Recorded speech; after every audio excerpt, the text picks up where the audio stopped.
This weekend, Ryan blames the glue, Andy farms in a mech, and we wreck shop on our buy, rent, burn. I'm Ryan. I'm Andy. And this is Weekend Rental, episode 176.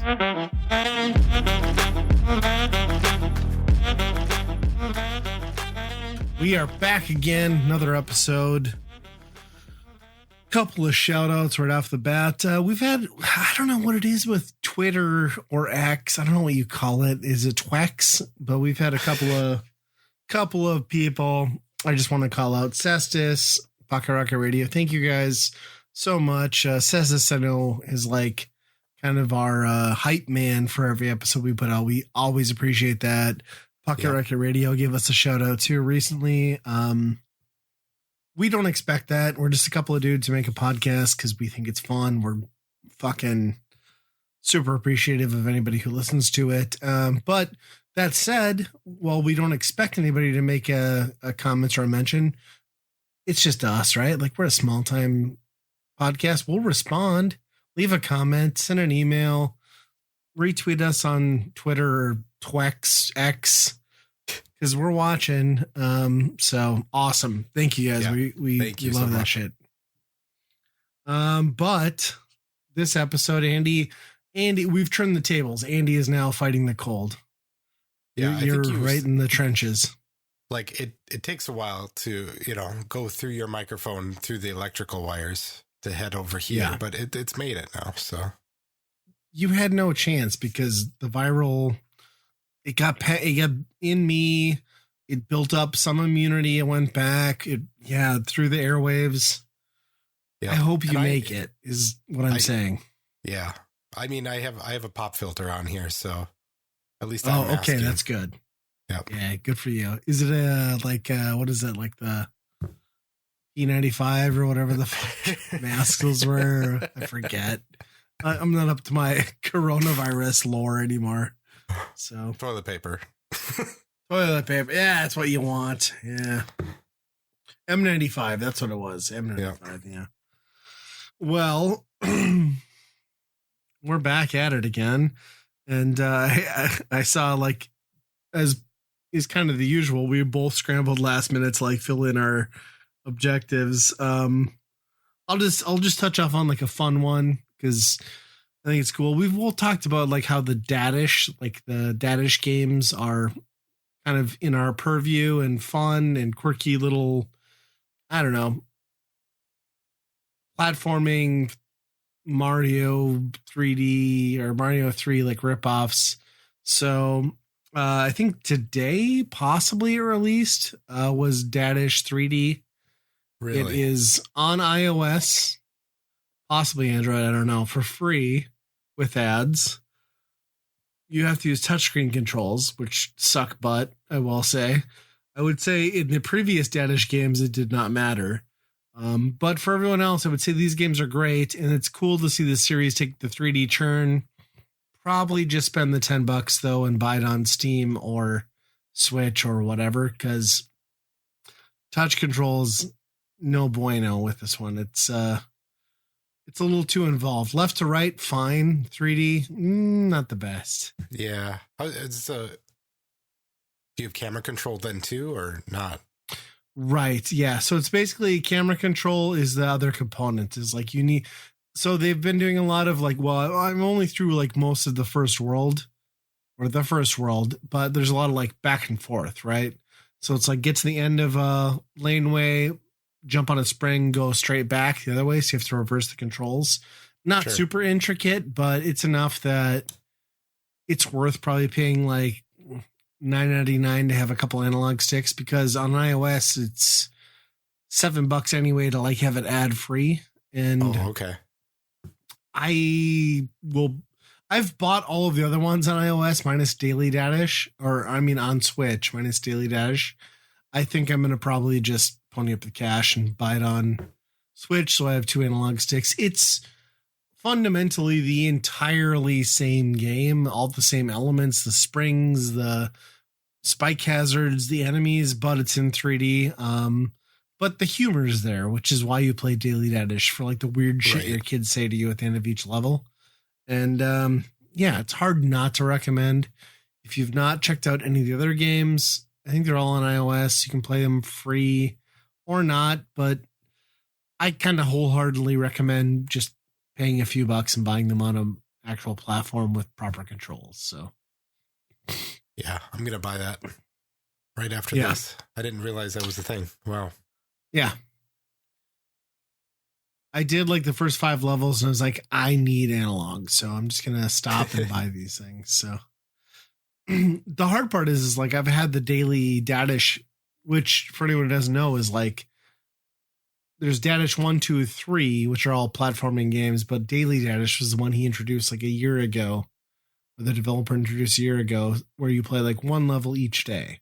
So like I'm just in this habit of like every day I play a new level, but I've been trying to adapt Dadish 3D into that, and I'm like, I don't think it's worth it. I just need to buy it and get it over with. So for the daily ones, there is like a commentary on it too. Like there's talking. Yeah, there's still like the quips, yeah. Okay. But they are recycling now. So technically leap year day was the first and last new day of this year. Okay. So sure. Yeah. Still a great game. Totally recommend downloading it, but yeah, to make probably over 300 of those things is crazy. Right. So what have you been up to? Oh, I actually been playing a game. Actually, a couple of them, but No. I think we talked about this one a while ago that kind of looked interesting. Was Lightspeed Frontier, I think it's called, or Lightyear Frontier, maybe. I forget what it's called now. Lightyear Frontier. Something. Yeah, okay. But it's a farming kind of game but the one with this one is you're a mech, right? So yes. You jumped into this. I was wanting to do it. Yeah. Okay, so, good. Yeah. One thing I was taken aback by was that it's a lot more exploration than I thought it would be, which is good. Right. There's different sections of the island that you basically have to clean up, and then you get the different resources from there. And then Slime Rancher-esque, maybe? Yeah, it is pretty Slime Rancher, I would say. The different zones and stuff are, different colors and stuff like that too. Sure. Yeah, and then you bring it back. The farming and stuff like that is not overly complicated, and it's not really deep either. Sure. It is basically just like you get one of the new areas cleaned up, so you start getting the resources, and then it just starts the new loop of getting the new equipment for that, and then you get the new seeds or the new plant for them, and so it's kind of repetitive in that regard, because it's like after a while you just don't use the original stuff, Right. But yeah, it's pretty interesting. The traversal is hit or miss. I will say feels good most of the time, but then there's other times where you're like obviously a mech in kind of tight areas where it doesn't feel very good. There's a joke there. I'm gonna leave it alone because I'm a mature adult now.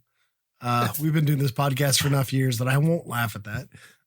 So to confirm, this is still early access, or AKA Xbox game preview, right? Like this is not full gold, right?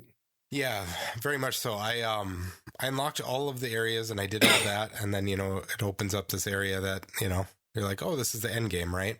So you do this, and then it shows a thing on a map, and it gives you a new ability that's like kind of crazy. That opens up everything. It'd be like, oh wow, this changes everything. You can get to some places that you didn't even think you could get to. And it shows a map and then like a little red dot, but there's nothing there. And I'm like, what did I miss? And I finally looked it up, and then they're like, oh yeah, technically you kind of beat the game. They might add more, but There's no credits. There was nothing. This was one I wanted to dive into, and like maybe you can context it for me. Like, let's frame it in the sense of Pal World. Like, is it as short-sighted and disappointing as like the tail end of how that came to be, or do you think it's still worth putting the time into to get to where you got? And how long did that take you? Well, I think that's the plus side is like usually these games you're like, oh, you just expect 40, 50 hours, right? Mm-hmm. This was basically 10. Oh, so okay. So you can jump in and casually get there. Yeah. With, one play session, you kind of get one of the areas done, which is kind of rewarding, because it's kind of like the loop. Getting one loop done, it's almost like you're just playing the game a few times, and then I will say what they give you at the end is cool, and then it's like, well, now what? Like you didn't give me anything to really use it for. You do get some more resources, but at that point, like you're not really using those resources to do anything extra because there's nowhere else to go. So it's not like Pal World where it just expects 50 hours of your time to find out that like you're half baked. Right. No, it's pretty quick. Yep. Okay. That's reasonable then, I think. That to me feels like a true game preview, right? Right. So yeah, I mean I wish I probably would have went into it if they did add more and finish it up. But we'll see if they do. It was kind of like hit or miss on if they were going to do anything with it or not. Oof, that's rough. Like you'd think they must have had, you'd almost think like Microsoft was like, no, you need to have like better than like good intentions to make good before they, because like Microsoft was like so notoriously, we're not going to do anything until it's gold. You know what I mean? Mm-hmm. Like it's only recently that they've been like, it was this game preview thing, which is like how everything fucking works these days. Yeah. Yeah, I'm surprised that they that was like where they decided to stop, because if they wouldn't have done like that map and that extra ability, I think it would have been like, oh yeah, this is a nice stopping point. Like you could have just rolled credits after that because it was cool. But they want that nugget, right? Like they want the nugget for you to come back. So yeah. Well, that's cool. And then the other thing was like after a few hours in, the animations of switching tools. I mean, like it's a mech game, so there's a big animation to like, oh, I'm changing my thing to a vacuum, and now it's a planter, and so there's. And now I'm pointing it at my dick, my robo dick. Yeah, I wish there was an option to just like quickly cycle between that stuff, because it gets old after a while where you're just like, okay, I need my vacuum out to get the water. I could see that. Well, that's cool though. Like I kind of forgot we talked about that because it was on my radar too, and like I don't know what the hell has happened the past like month and a half, but like I just cannot find time to do games. Yeah. So I'm glad that you told me that like the time frame though, because like that gives me a chance to at least dive into it. Because to be honest, I've been playing like Diablo 4 and I'm super fucking disappointed. Like I think I'm probably done. Wow. I've heard there's no end game yet. From the guy I work with, and like there's no end game. I'm just over it. Like I'll just go back and play 3. You know what I mean? Yeah, game preview. Yeah. Well, speaking of game preview, I wanted to touch on something that was pretty interesting and not uncommon these days, but Norm, the gaming historian, announced that, he began his YouTube channel as a full-time career in 2015, launched a Patreon. He puts out, I wouldn't even say arguably, it's not even arguable. He puts out the best premium documentary style video game retrospective and history videos that are out there. Like there's nobody, you can say things about the Game History Foundation, but like he's the best, right? Like he is Yeah. the guy that you would expect his videos to be on PBS. And that's saying something. He announced that like after doing that for almost 10 years, he has decided to like step away, not from the channel, but from it being his full-time job, which I think is admirable. And, you know, he wants to learn to appreciate playing video games and talking about video games as his like side project and passion, which I think is probably indicative of a lot of YouTubers and why you're seeing so much of that. What I will say though is leading up to this, he released what I would consider one of the most interesting, in-depth, and detailed documentaries he's ever done, and that was on the Oregon Trail, which I find of particular note super interesting. So there's a couple of things that like based on our geography that I find wildly fascinating and seemed completely ordinary to me as a kid growing up. And that is that there was a Lost in Where in North Dakota is Carmen Sandiego game that was the only state exclusive Carmen Sandiego game ever made. I played this all through my youth on Apple IIs growing up. But what I think is even more profound is the fact that Oregon Trail, which we all know and love, well, if you're our age, if you're 45 to fucking 38 to 7, I don't know. I didn't realize that was created by a couple of computer enthusiasts and teachers in a community college south of Minneapolis, and that they coded that as a student teaching project that they implemented on early computers in Minneapolis. Coincidentally, the same Minneapolis school that Prince was attending at the time. Doesn't have any relevance in the game, but like you're just like, wow.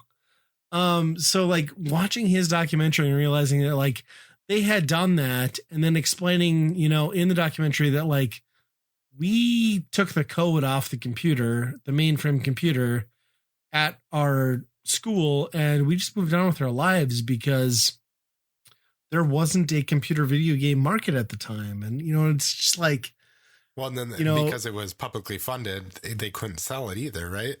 Right. And they pushed it out into like they push it in one of those like early PC magazine things where it's just like, here's the code. If you key it in yourself, you can play Oregon Trail. You know what I mean? Yep. And it's just so fascinating. And it's like, God, I didn't realize that like Minneapolis was, and the Minneapolis like Electronic Computer Association was like this huge driving force in the, because I'll be honest, everybody, like in the United States, the Midwest is basically thought of as like, I don't know, the cesspool of culture. But it turns out that Minneapolis was actually like a driving force in computer engineering in the early days and early networking. And it was state funded before it became incorporated. And Oregon Trail was the driving factor in that. It was just super fascinating. And yeah, to just learn the circumstance of why these three guys who they interviewed, and like they're all like, it wasn't about fortune or fame. We wanted to educate people. I didn't need to buy a small island. And it's like, dude, you guys should be fucking rich. Yeah. You know, and then they're like, well, when the sequel came out, we got like a denim jacket and a copy of the game. That was the only acknowledgement we ever got. And it's like, you have to be a little bit like, I know they're being good sports about it, but like secretly they have to all be a little bit bitter. You know what I mean? Right. Well, and that whole group, like the MECC did a ton of other games too, you know? Yeah. And like the funny thing is like the MECC was like so ahead of its time in that it was like, we will license our library of games to you annually on a subscription. Does that sound like anything we know now? I don't know. It's not Game Pass at all. You know, it's just like, this license of like educational software, but it's so wild to me that like Minnesota was like so invested in that early on and like at the forefront. And, you know, like they talk about the acquisitions, right? Like, and like the Milton Bradley thing and like how it was considered like the worst corporate purchase ever. But I don't know, that was fascinating to me. Which I don't know, it, it bums me out because like I think that was probably I love everything that guy does, Norm the Gaming Historian, and that was probably like tippy top, right? Like he poured everything into that, and it was so goddamn good and interesting to me for multiple reasons. The proximity to it helped a lot, but like everyone, right? Like we all died of dysentery. Everybody knows that T-shirt. Like everybody knows that meme. Right. What are you going to do? You're going to go hunt. You're going to shoot every buffalo and leave him there. Right. And like to hear that he's like 100% accurate. Lincoln was the best president ever, minus Donald Trump. Yeah. And I don't know, it's hard to witness somebody who's that talented and thorough and detailed and passionate have to step back, but at the same time you understand it, right? Like you totally understand that every waking moment of this guy's life for the last almost 10 years was I got to do the next thing. Like, and people think like, oh, it's a YouTube thing. Like you don't have a real job, but you forget that it's all consuming, right? Like it's every waking moment of every day you have, like between editing, writing, scripting, shooting. I don't know. How often you would say it was? Not quite once a month, maybe once every 2 months? I would say he got to the point where he was like every 2 months, but he switched probably, I would say 6-7 years ago from monthly 30 to 20-minute videos to like full on documentary. I'm getting interviews of people videos, which I think changes your dynamic, right? Yeah, and I think that's probably where maybe you burn out more because that's a lot more involved, right? Right.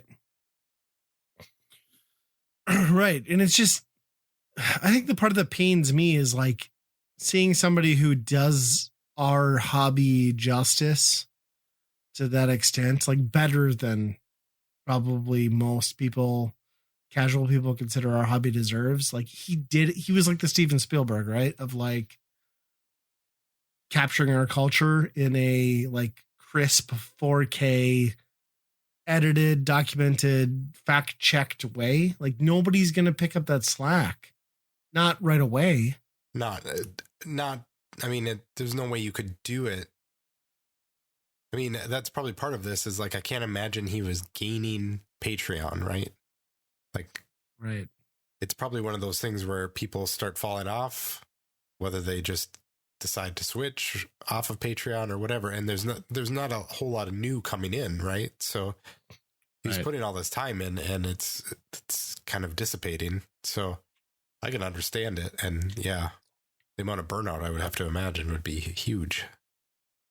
Yeah, just to be done with something and be like, okay, I'm starting from nothing. What's the next video again? That would be tough to do, I think. Yeah, and like I think we can all say like, thanks, Norm. Like, oh yeah, you did a huge service. Hopefully, he continues casually to do a continuing service, but like, dude, the guy put in the work. Like, if anybody like deserves a retirement on like the full front YouTube, and just contributions to the hobby. I mean, right, way back from the retroware days. It's just crazy how long. Yeah.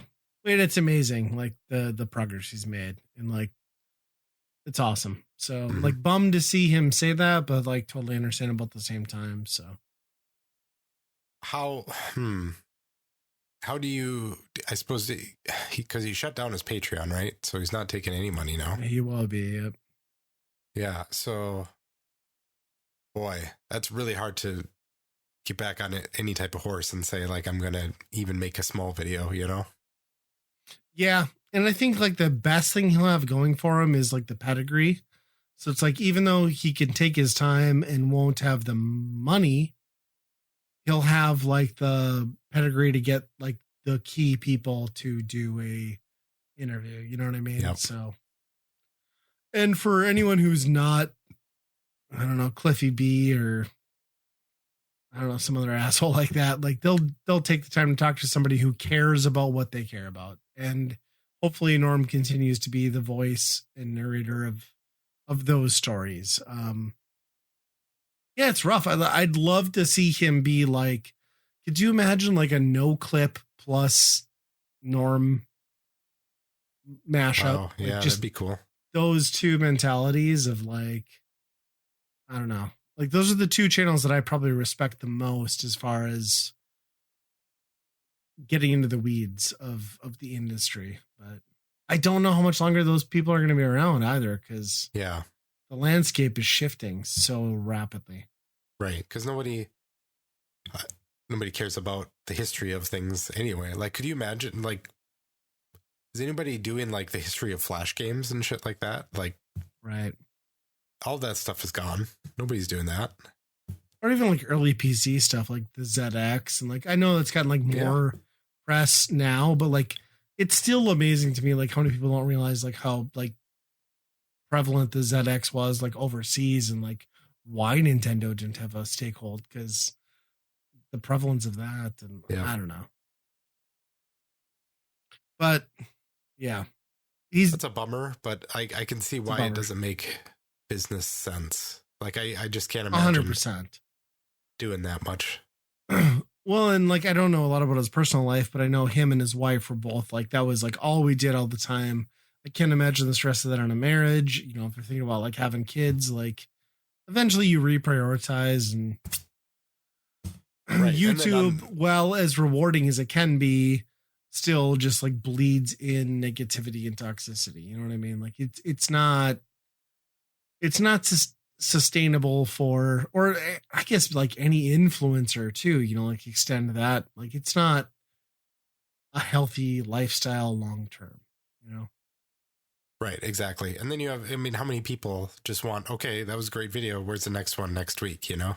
They don't really understand the amount of time that goes into it, because there are other people out there that make quality videos, not to that extent or that research, but they make quality videos every week. Right. They usually have a big team behind them, which I don't know if normally has anybody helping, but yeah, it's wild. It's kind of like crazy that he made it 15 years or whatever without like a cancel moment, as far as I'm aware. So good for him. You know? Yeah. Well, in other current news, I see you've been watching a show that people seem to just really freaking like, or even playing the game because the show made it cool to play the game again. I don't know, either one. yeah, we watch Fallout. Yeah. So we watched through all 8 episodes. I won't give it the hype that I think it has right now. Okay. Because it's pretty hyped up. Yeah. It's like Last of Us series hyped up almost. Right. Which is crazy because it's a Prime series. You know what I mean? Like, yeah. When was the last Prime series that what people were actually talking about, you know? Right. Nobody. On this scale, for sure. Even the Lord of the Rings one, I felt kind of like came and went. Yeah. And I thought that one was better than most people gave it credit for, but yeah, it's just me. This one's good, but I don't know. It's got a decent balance of like seriousness and comedy at the same time. Sure. Which obviously Fallout it has, you know, extreme violence on one side and messed up stories, and then just wacky shit too. So it makes sense. I don't know if the one of the actors is really good. The other two main actors, I'm not completely sold on, but yeah, I don't know. I mean, a lot of it is Fallout. It's cool to see that they made these sets, or if they did, I have to imagine they did. I don't know how you would digital a lot of this stuff, but it's cool to see some of the sets. I don't know how much. How was Bobby Fallout, Lee in it? I didn't see him in there. Where is he in there? I don't know. He's supposed to be in it. Huh. I just watched his podcast and supposedly he's in. Oh, maybe I missed it from somewhere. But. Was there an Asian man somewhere that you just didn't pay attention to? In the city, there was a lot of background characters. Maybe he was one of him. I don't know. Could be. Have you played a lot of Fallout before? No, I hate Fallout. So I bought Fallout New Vegas because it got down to like $10 on Best Buy when it was pretty new. And I tried to play it, and then I realized that like everything was RPG elements, and it was broken too. I'm the type of person that if I point my gun at something and pull the trigger, I don't want it to be a random value as to whether or not I succeed. Yeah. And then so my greatest investment into Fallout was back when Screw Attack was still a thing. They did a like 5-day or 4-day like straight marathon playing through that game from the day it released. And I was working at home because it was during the pandemic during that time. So I watched 80% of that. It was always on in my house. So I basically saw Fallout 4 from start to finish. And that's as involved as I've ever been. Sure. I thought it was cool. It was really cool. The storyline, neat. Do I need to play it? Fuck no. Yeah. That's kind of what I assumed. It does have more shooter elements to it, but it also has all that other RPG stuff into it. Yeah. So it follows some storylines and some characters a little bit of like what you would know in the game, but overall it's kind of generic to the setting and the vibe of Fallout more than anything. Sure. I like weird futuristic retro aesthetic. Right. Yeah. Yeah. Which is cool. And that's probably where I think a lot of people that had no idea what this is, that kind of blows your mind, think about like, oh, there's robots, but they're singing 1940s music, and the cars look old as shit. But honestly, it like kind of just reminds me of Doom Squad. Like Doom Squad kind of was that. Yeah. For me. Yeah. Or even Umbrella Academy to some extent. Kind of. Yeah. There is some of that in there too. Yeah. I don't know. Like I said, I don't think it's as great as what people are hyping up to be, but I will watch the second season because there's enough interesting stuff in here. The one thing I will give it credit for, the writing in it, is pretty good. It's written by Christopher Nolan's brother, the one that he wrote all the like twist movies that he did. So like Inception and Memento and all those, Prestige. I fucking hate Memento. Oh, that's one of my favorite movies. Dude, I didn't take a film class in college. You have to dissect Memento in an essay. Like, fuck that movie. Oh man. It's fine as a watcher, but like trying to get in the headset of that, like there's no right answer, dude. I love to discuss that end, like, oh, is this guy actually what he is? No. Okay. I did dissect Hedwig and the Angry Inch in the same class. So it was quite interesting. So. Yeah. This one doesn't have quite the surprise ending. Like you can see some of it. There's some surprises, but you can, for the most part, you can kind of see where it's going. But yeah, it kind of just reaches into, a lot of these characters separately. So you don't get to see them all together a lot, which I feel like is kind of what they're going forward going to be. Sure. I mean, I could see liking this because, like, as someone who likes objectively the story and setting of Fallout, but hates the gameplay, this is probably for me. You know what I mean? So, yeah, I mean, and it's got the give it a shot. It kind of pushes the boundaries of like violence and like gore and like sexual comedy and that type of stuff too. Right. Which I think obviously is part of the reason why it's kind of popular. Yeah, that makes sense. I do plan to watch it. I just have to see if it's going to be available on like the Plex server that I have. Yeah. Or actually, I think I have a login for somebody's Prime that I'm totally paying for, not somebody else's. Wink, wink.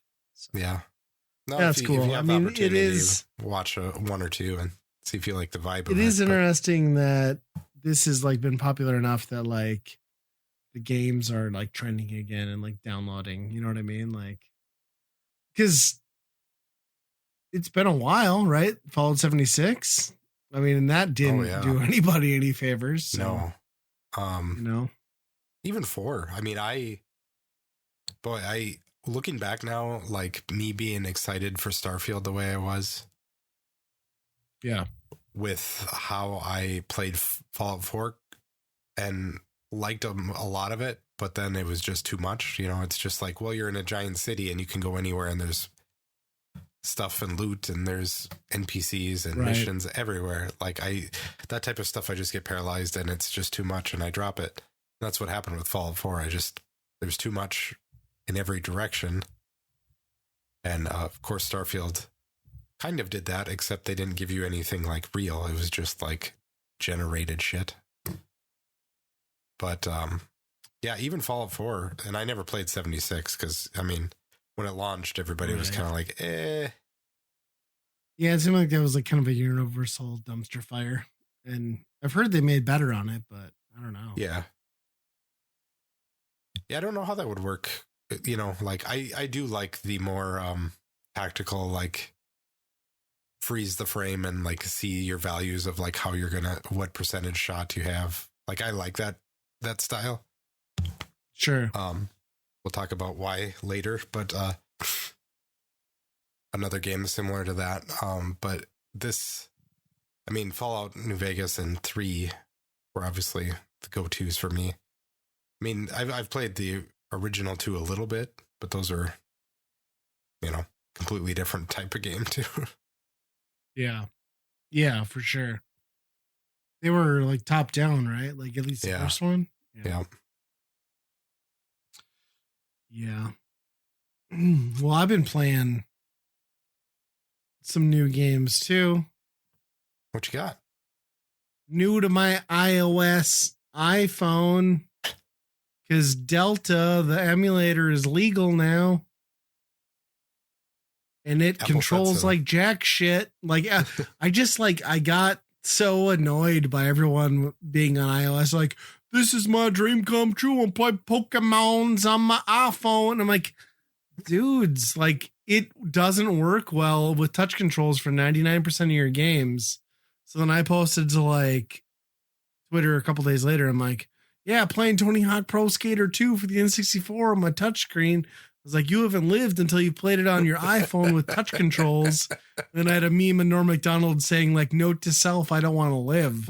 Because that's kind of what this is. Like, it's without a synced Bluetooth controller, this is hell. Oh, like, yeah. You can play tactic games. You can play probably Pokemon just fine. But for everything else, in all intents and purposes, this is like a chore in frustration. Like even Mario, right? Like you think Mario, you want to roll B to A, Y to X, whatever the fuck for Super Nintendo. But like basically you have to make a decision. You have to go into the settings and say like, I want a hard map, the run button to always be on, right? Simple solution. You think that'd be perfect, right? No, because you pick up every fucking turtle shell that you run into, which presents a whole other round of bullshit problems. Yeah. So I like this thing. And I'll tell you why I like this thing. I didn't buy a DS. I've experienced almost none of the library.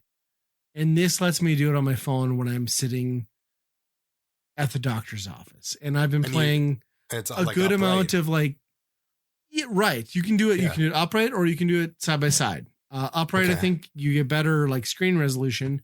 But for someone who didn't play, say, like, I don't know, Grand Theft Auto Chinatown Wars and wants to experience it, it's not great. It kind of sucks, but it's free and it's not for the sake of game preservation like everybody wants to fucking toot their horn to. It's theft. I'm stealing and I'm playing a bad version of I'm playing a perfectly fine version of a game that controls like shit, but I've never experienced it and it's pretty fucking good. And that's where I find value in this. Every virtually every genre I've tried beyond, and I hate RPGs, so I'm not going to do it. It's just a chore. I don't like it. I could bring a controller, right? Or I could set this thing up at home and pair my 8-bit DO controller from my Analog Duo. But what's the point? But for DS, as someone who's never done it, Delta is a great way to do it. In fact, Tony Hawk Pro Skater 2 runs pretty goddamn well on the N64, shockingly, as someone who's never played it before. I just wish it controlled better. But yeah, Chinatown Wars is a fucking cool game. I know it's been reviewed well. Not many people played it, but like it is Grand Theft Auto as shit. It's like I think there's like F-bombs in the text like within the first like 5 minutes of that game. And it's 3D rendered. It plays kind of like a mix between the early games and like 3.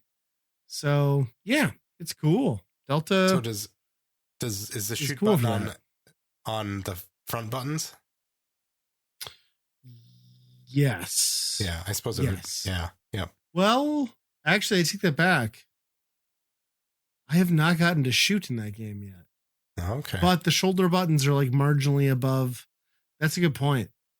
I haven't gotten to shooting yet. That could be a real problem. Because that's like the cutoff for me from like good feeling Grand Theft Auto compared to the old ones. Like when they switch to the back to the actual triggers. I'm worried now. Well, I mean, there's 4 buttons on the Game Boy Advance, so I'm hoping they didn't map them to the triggers. Yeah. But 2 of them are dedicated for drive. Let's just hope it doesn't turn into that. So, yeah. So what's the layout on something like an N64 controller? How does that even work on? So like just 3 crammed prongs down. on the bottom? Yeah, and like it's crammed down into like a Game Boy Advance type thing. You can do landscape too. I will say the cool thing about Delta is there are like user modified skins that can change the controller layout to some extent. They aren't perfect. I've downloaded modified ones for almost all of the consoles, but it's just that whole thing of like capacitive touch, right? Like it requires effort to make a button press for an input on that type of device, and it doesn't work. Honestly, yeah, I think if you had like what are those like I forget the name of the controllers, like the main ones where you like clip it in. Oh, the backbone. This would be 100. Yeah, Backbone would be great. Like probably seamless, but I'm not the audience for that, right? Like I'm the person who has like 10 other ways that I would rather do than this. This to me is the thing I do when I have no other option. Like this is like me downloading Metal Slug on my Razor phone in like 2007. Like that's what this is. You know what I mean? Yeah, like, you're stuck somewhere that you have no other option. Yep. 100%. So it's cool. I'm glad everyone's really celebrating it. I'm more surprised that nobody's like, this also kind of sucks, but I'll be that guy, I guess. So, and also like all the Android people are like, good for you. We've had it for forever. Yeah. We didn't have to go to like some weird, like sideload app program that you had to hook up to your fucking Mac. You know what I mean? Yeah. It's funny because like people are just like, oh my God, I can't believe that in 2024 I can do it. It's like, dudes, like your phone's been capable of this for over 10 years. A long time. Yeah. They just did not allow it. Like I get it. Like wholeheartedly, I'm happy for everyone who's like enjoying it and having fun with it. I'm having fun dicking around with it too, but I don't know. It is what it is. And like anyone pretending like it's preservation over piracy is sorely mistaken because we can have that debate all day long, but at the end of the day, it's if it really sucks playing it, that's kind of the punishment for theft, right? Yeah, that's true. I do like though that like everything runs except for DS. Then you have to go out and like find a BIOS for it because like I don't know how many people don't do that. I mean, it's not that hard to figure out, but like probably a lot of people do not do that. It's cool. It's forgettable though too. Yeah. I've been playing a I'd lot rather on play that. Daily Dadish 3D or Dadish 3D. Oh yeah. I've been playing a lot on that little handheld. Oh yeah, the little like piece of shit boy I gave you or whatever. Yeah. Yeah, it's pretty bad emulation on most of those consoles, isn't it? Yeah, the Super Nintendo one that one's rough. Wow. Yeah, by far the worst. Which is kind of weird. Like, I wonder if it's just the emulator that's bad because, like, Sonic can run it runs full speed, which is surprising. It has to be emulation because, like, but it's disappointing because, like, it's built into a Super Nintendo controller. So, like, that should be the premier thing, right? Yep. So, yeah. Kids love it what too. What have you been playing on that? So I've been playing the Legends or Link's Awakening because the kids were looking at that. Yeah. Yeah, that'll open some doors here, I think, at least for Byron Burn. Because like I was like, well, if we both have one of these like terrible consoles, we can like just pick random shit and play it. So yeah, all those Hamtaro games in the Game Boy Color are really just coming to mind. Which is funny because that's one of the first things on there. Because my one my one son hasn't figured out how to get to the whole games list yet, and it's like he thinks it's just a machine that plays like 16 different games. So it's like one of them's Hamtaro. Yeah. It amazes me like how poorly Super Nintendo runs, but then like how great most of the MAME stuff runs. Yeah. It's like clearly you didn't optimize this at all. Yeah. That'll be cool. We'll have to dive into that at some point and just do like random portable shit roulette for Byron Burn, I think. Yeah. Well, it kind of led me down the hole of like looking at those ones, those really nice ones that are like, oh, you can play PS2 and GameCube and stuff on them. Yeah. And, you know, they're starting to get up to a few $100, and then you're like, well, you get to do for that 25 bucks. Stuff. Yeah. Right. Like even if like 5 games work on that for 25 bucks. Oh yeah. That's and like the thing that kills me with that is like the battery life is like stupidly better than I expected. Like I was thinking like, oh, I'll get like an hour out of this, but like I swear I imported that from China and didn't charge it for almost like 2 weeks, like playing it like 15 minutes at a time and still kept going. So. Yeah.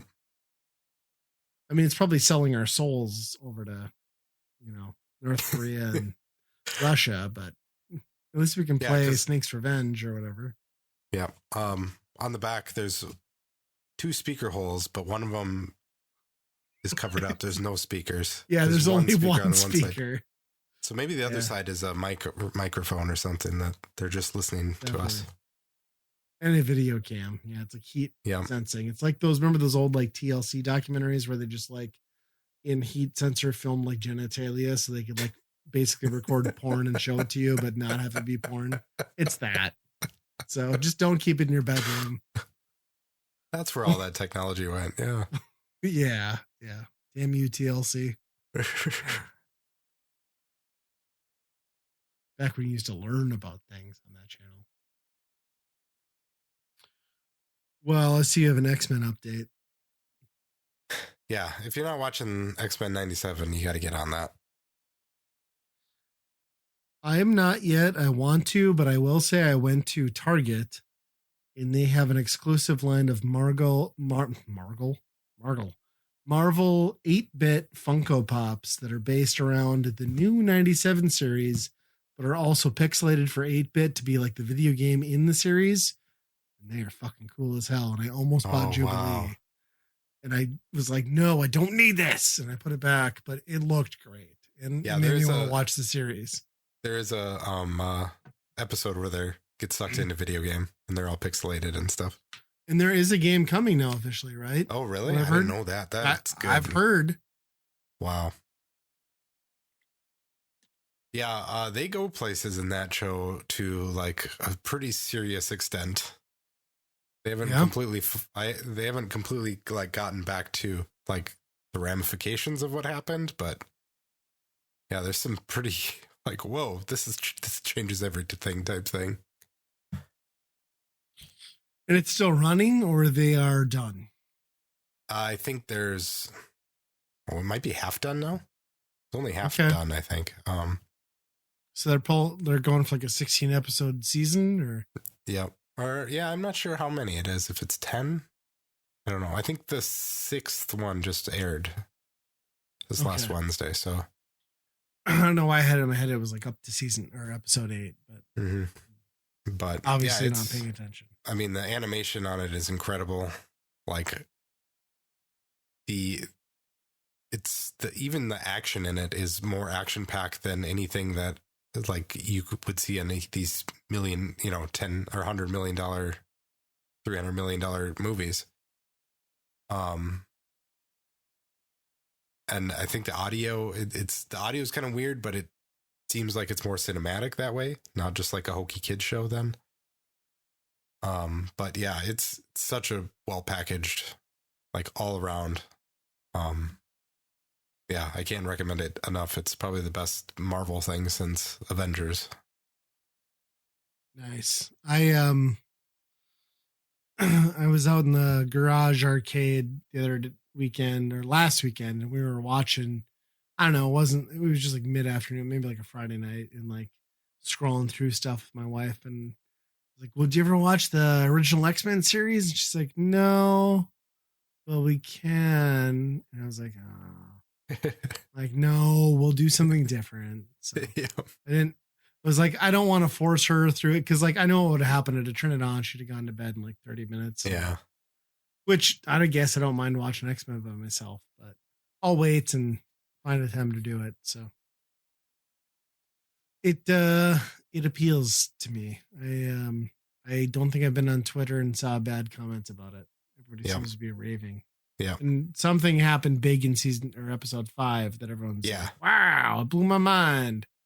So yeah, that episode specifically is pretty nuts. Nice. Just the way, like, how can a cartoon be like that? But yeah, they definitely did it. And the Deadpool trailer looks pretty good too. I mean, that whole Wolverine Deadpool thing is probably going to be pretty good. So haven't seen it, but I expect it to be good. Yeah. I am just waiting for Wrexham season 3. I don't care about Deadpool 3, to be honest. So that's your only Wrexham Ryan was Reynolds in my topic content list, and I took it off. I was like, nah, I don't want to talk about Wrexham again. It's fine. So I heard that they were like, there was possibly a Wrexham player in the background of the Deadpool 3 trailer. Oh, okay. I don't know for sure though. Like my Google feed is inundated with Wrexham stuff. I don't know. I suppose I've searched it out enough, but that's funny that now they're buying a team and now they're like outsourcing the players to like be in their movie projects. Well, I mean, they got promoted to the next league up, so they need to find a way to like make more capital. So it's like, how many more endorsements can we get? So, yeah. Speaking of that, sort of an unendorsement, kind of a bummer. We learned that, and maybe a lot of people learned that after we got back from MGC, there's that announcement from Ship to Shore Vinyl Co. If not the first, arguably the first vinyl, like mom and pop vinyl company that was putting love and energy into making 8-bit, 16-bit, and retro game video soundtracks on vinyl. I don't know. We would see them at conventions all the time. They were good people. I talked to them. I've ordered plenty of stuff through them. Their craftsmanship is great. But yeah, they sent out an announcement that I know there was like a sale, like I want to say 2 months ago, and it was like a shipping warehouse or changing warehouse sale, right? But it didn't seem like they were going out of business. It just seemed like they were moving locations. But when you piece that together, it was like, no, we're transferring our inventory to another seller is basically what it amounted to. Right. Yeah. So it was kind of a bummer because like what was cool about Chip to Shore was like, it was a passion project and it was equally rooted in video game soundtracks and curation as it was in like horror and like early media, like cult media stuff. So it's like nobody's really filling that niche the way they did. So it's a bummer to see them go. I understand why they got out, because like while they pioneered it, you have companies like Limited Run and like 8-bit like coming in and like partnering with them. You're right. And like doing the same thing. Right. So it's like they got outgamed kind of in their space, but at the same time, they kind of didn't, because they always picked titles and games that they were passionate about. Right. It was never about like the mass appeal, right? Like they put the goddamn Gradius series on a vinyl collection. Like who gives a fuck, right? Like people do, but not like mass gamers do, right? That, you know, and like I have the Bayou Billy 7-inch. Like it's fantastic. That's a shitty game. Nobody cares about the game. Soundtrack, great. And that's the kind of stuff they did. Yeah, and only, you know, that gamers would know that's, you know, that game was known for the music, you know, and Konami music. You know, all these other places, like, it's like, oh, we have the new Celeste thing. It's like, okay, yeah, but sure, it's good music. But do you have Bio Miracle Baby? No, you don't. And it's awesome. You know what I mean? Like, and I'm guessing that's where he lost his ass on the really popular stuff. You know, like if you don't have Undertale and you don't have all this, maybe you probably lose your ass on.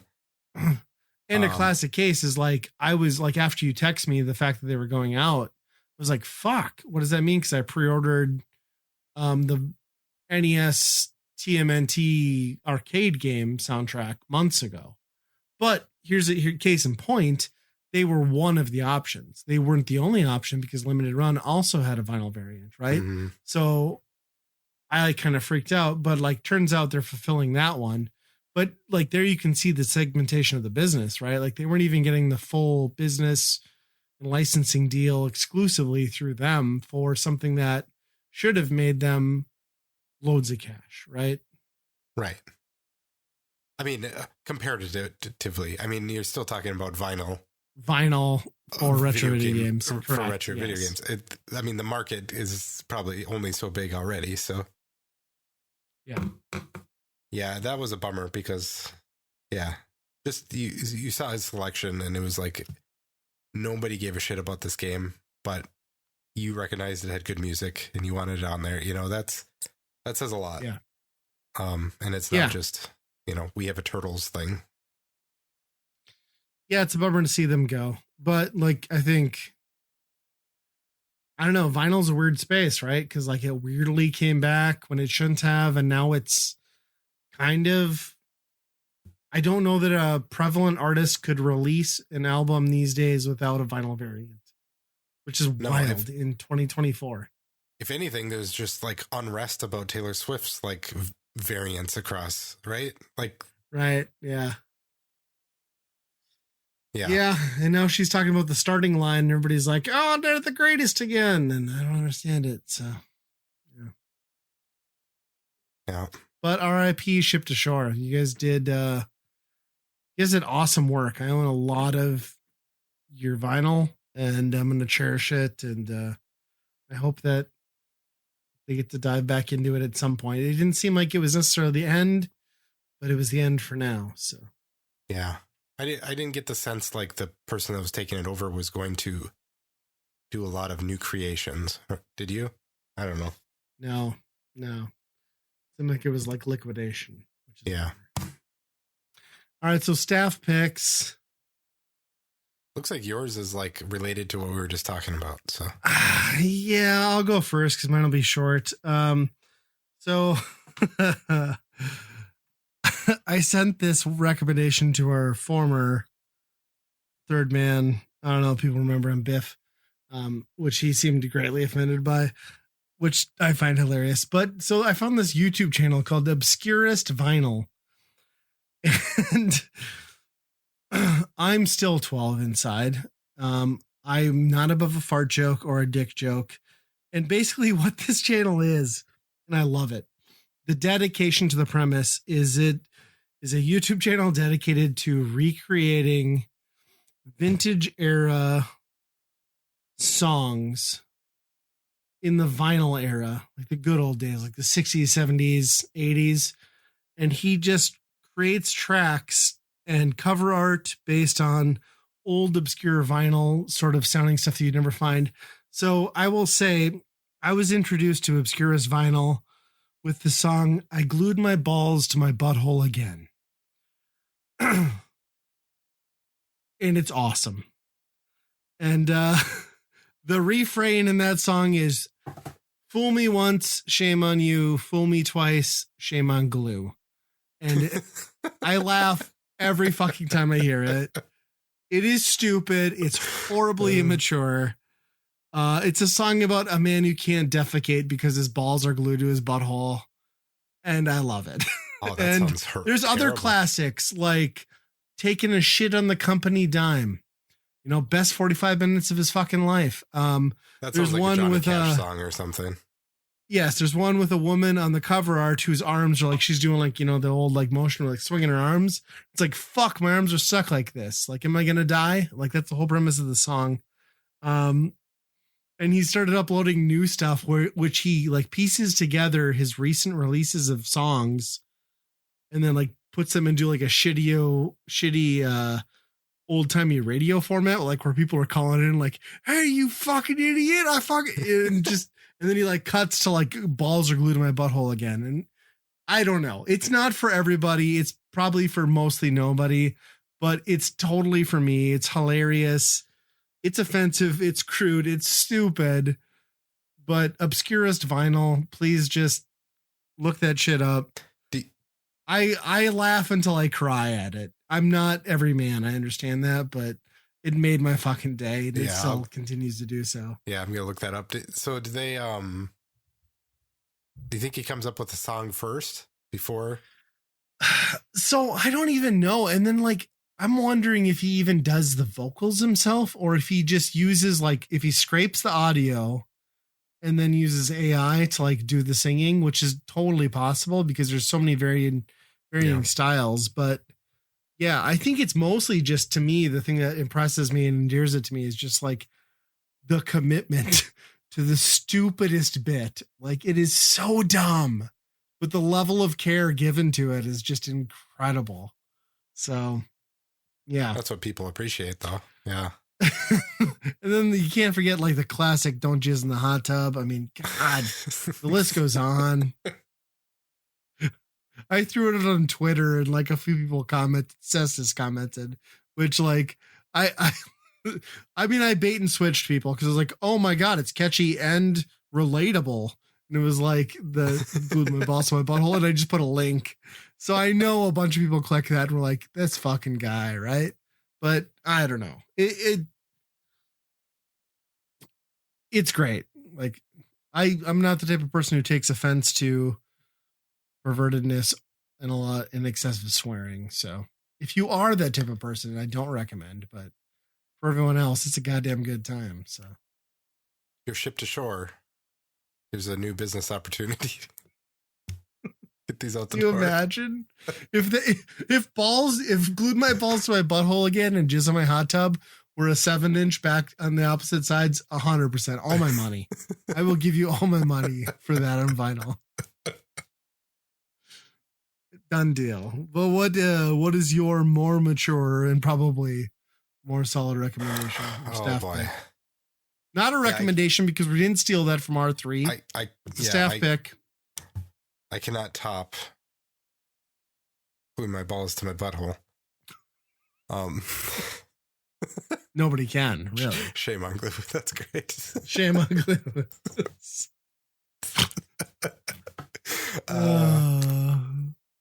Mine is, so I think they announced a sequel to this. I didn't see this new Nintendo video, but I saw that they were making another Steam World Heist movie. Okay. Have you played the original? Oh, this is your recommendation. This is my recommendation. Yeah. So It started with that. And then at the same time, my son got into Steam World Dig 2, which is an amazing game. I mean, it's a great game. Yeah. I can't recommend that one enough too. So did you give him the Steam World Dig / Heist dual pack for the Wii U? I have that here somewhere, but you didn't make him play it on the Wii U. I'm ashamed. No. You're the Wii U guy, man. I know. I I had Dig 2 on the Switch, so he's been playing down there. And then I realized that I had SteamWorld Heist on Steam, never played it. And that type of game, like I looked at him like that is my type of game. It's like it's a tactical shooting game, basically. Which is funny because like I loved the SteamWorld series, and then I was like, Heist doesn't seem like the type of game that fits into the other two that I liked, but I also put no effort into learning what it was actually about. So oh yeah. It is very much a tactics game where you're going through these spaceships. You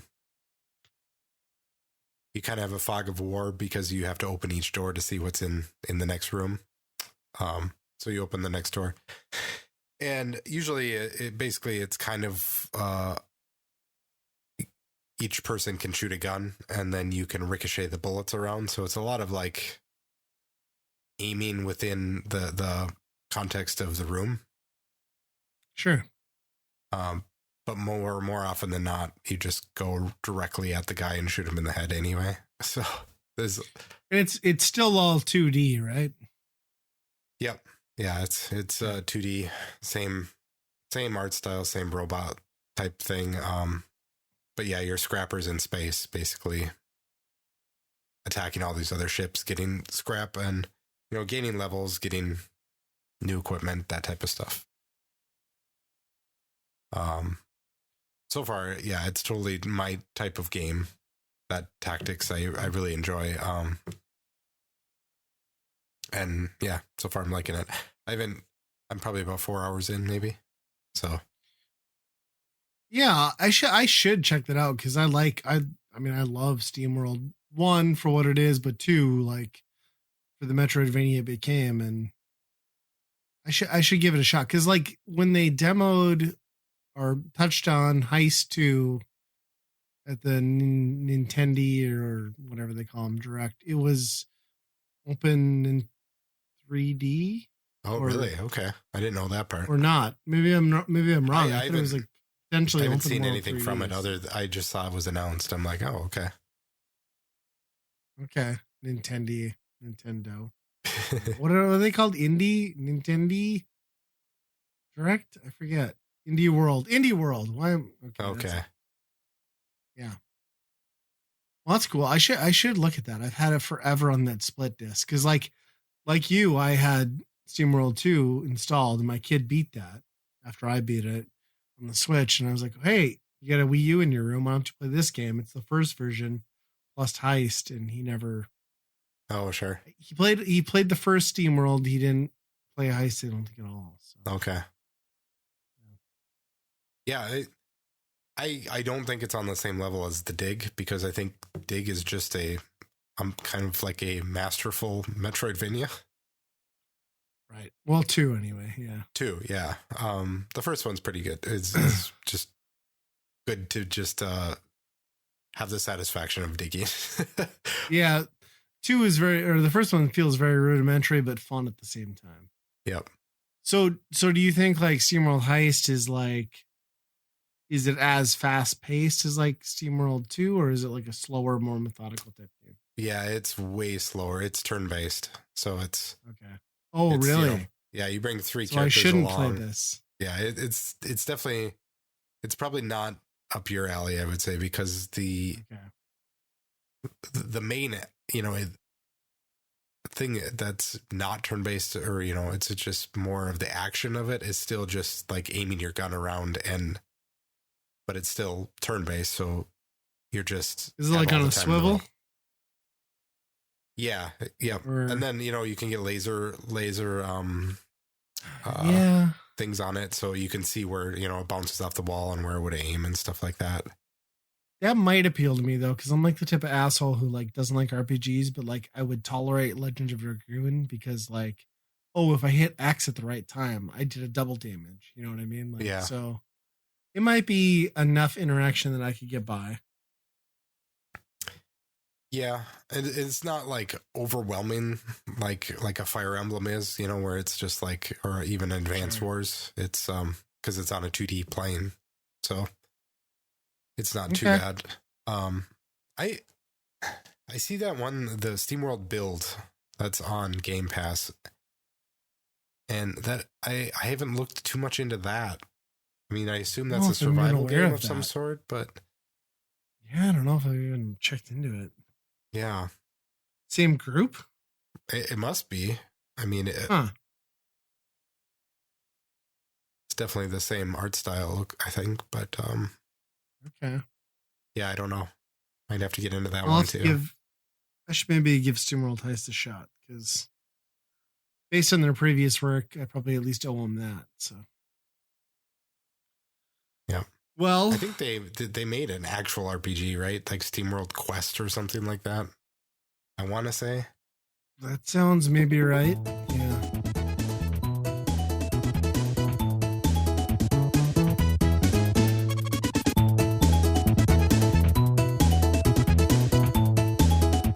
If you're having a good time with us at Weekend Rental, I think you might enjoy all the great geeky stuff found on the Geekade Podcast Network.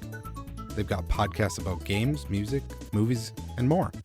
Plus, if you order off their secret menu, also known as the Geekade Patreon, you just might find an exclusive movie podcast hosted by Ryan and myself. Check it out over at geekade.com. And hey, if you'd like to turn Weekend Rental into a true multimedia experience, our YouTube and Twitch channels might just be for you.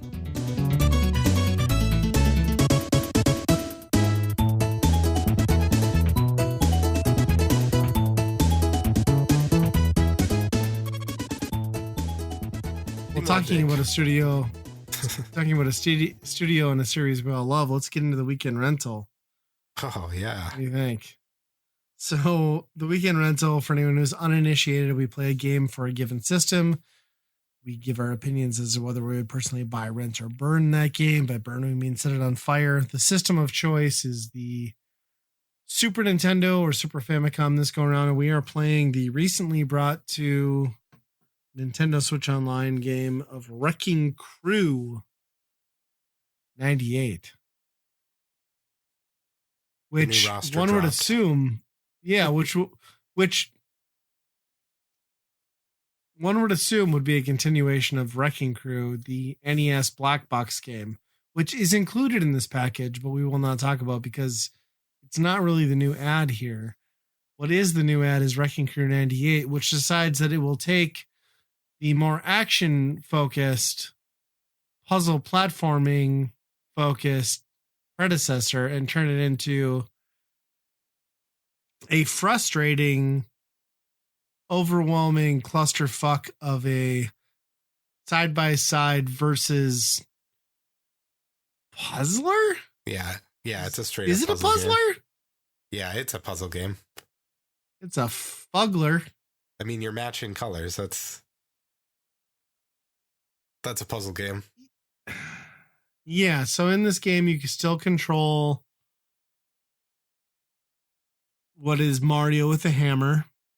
And you are competing against an enemy on the right side of your screen, and you're matching color variants in chunks of 3 or higher, whereas vertical and horizontal rows of 4 or higher net you power-ups and attacks against your enemy. And you do this by either stacking them vertically or horizontally on their own, or you can manipulate the playfield by line scrolling it horizontally as well. So it's not just a falling block game. It's got an extra layer of, you could say, manipulation, sort of. Manipulation. I would call it a fucking headache, I guess, is where I was trying to go with it. Yeah, because it does add another layer. I mean, that's really where I turn the corner. I mean, we stream this on Twitch TV / Weekend Rental. It'll be on YouTube eventually. Yeah, we stream this, and I probably spent 40 minutes trying to beat the first guy, right? Until it makes you feel better. I did it in the first go. Wow. That's pretty good. Suck on that, Andy. Yeah. You knew the secret, though. I had to watch you play, though. Yeah. You showed me how to play. It definitely got to the point where it was like, okay, scrolling those rows back and forth, you need to do that. There's no way you could not manipulate the board the way you want. One thing to point out, like you said, is, only things 4 and above do any damage or do anything to the other side, which is kind of common in some, combos and stuff like that in some puzzle games. But that should be the baseline then. Like, the core gameplay shouldn't be fucking you inadvertently. You know what I mean? Yeah. And it feels like it is. Yeah. There's a lot of times where you're trying to set up a combo of 4 by manipulating the board. And one aspect of this game is they hide what color is behind certain blocks by just having bricks over it. So you have to smash the bricks to see what color it is. Oftentimes you'll do that in the middle of like something that you're trying to set up, and it just so happens to be the same color and it matches 3 and it doesn't do anything. And you lost your combo that you were just spent, 5 seconds, 10 seconds trying to set up. Yeah. And to jump on that, a lot of times it requires you to jump up a space or two and hit in the air, which the controls are not precise enough to be accurate. So a lot of times you'll end up smashing inadvertently the wrong brick below it, which is terrible. Yeah, it's that's pretty bad. And that first AI guy, they don't mess around, they don't ease you in. You have to learn this game. Which I mean, you can give hats off to that, because some games they lead you down a path thinking that you're doing well, and then all of a sudden, you're not playing the game right, and you don't know why you can't progress. At least this one's right off the bat. But yeah, it's still pretty difficult, I would say. My wife played for a while, and yeah, she was not having a good time. She finally did beat the first person, and then after that, you go on a roll of 2 or 3 after that, because you know how to play, the right. What the right combos and stuff like that. What's interesting to me is that where I was setting up rows of 4, she's got the brain to set up combos, where she'll set up a 3 in a row, and then that'll drop down another block that'll do 3 in a row, and that'll drop down. Like, I couldn't. Yeah, it's genius level bullshit. I couldn't do that. Yeah. There's a lot of reasons why this game doesn't work for a puzzle game, because for one, you empty out your side of the field pretty quickly. And for the longest time, we didn't realize that there's a way to drop more blocks, just have more blocks. Right. Which luckily you had the English patch. Those of us with Switch Online do not have that. So you can't even go to the help section. You would have never figured that out. No, I would have never fucking known. Yeah, that game. I had to use like Google Translate on my phone to do that. That's a big oversight, because oftentimes in a match you'll get the opponent on the ropes because you made a huge combo but all your blocks are gone, so you just have to sit there and wait for new blocks to come. Meanwhile, they're clearing their board. So that's awful. And here's the other thing that's awful is, like, in a puzzle game, consistent rules are key, right?